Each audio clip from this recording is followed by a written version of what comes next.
Bonjour, je vais vous montrer aujourd'hui comment déterminer la tension d'un ressort.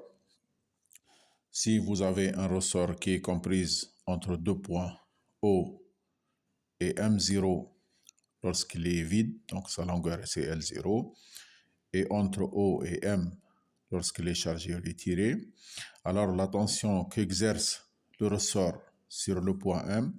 elle s'écrit moins K OM moins OM0,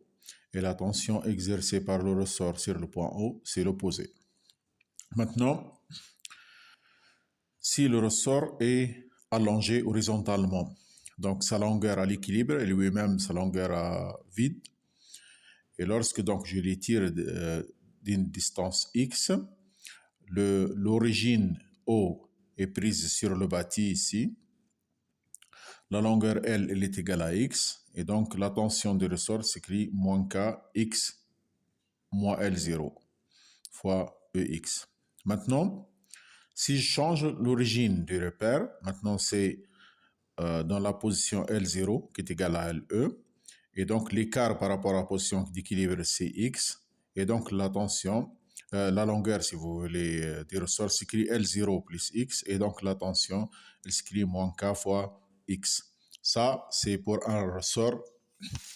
allongé horizontalement. Donc pour un ressort vertical, lorsqu'il est à vide, donc sa longueur c'est L0. Lorsque je lui accroche la masse sans oscillation, sa longueur à l'équilibre c'est L0 plus mg sur K.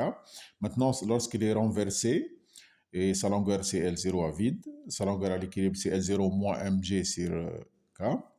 Lorsque je prends l'origine au bâti, là où il est accroché sur le mur, et donc la longueur totale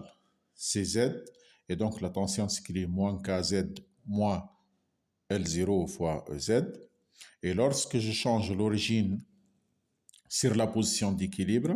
maintenant l'origine c'est pour L égale à LE, et donc l'écart par rapport à LE c'est Z, donc la longueur totale s'écrit LE plus Z, et donc la tension s'écrit moins K L moins L0 qui est égal à moins K LE plus Z moins L0 fois EZ.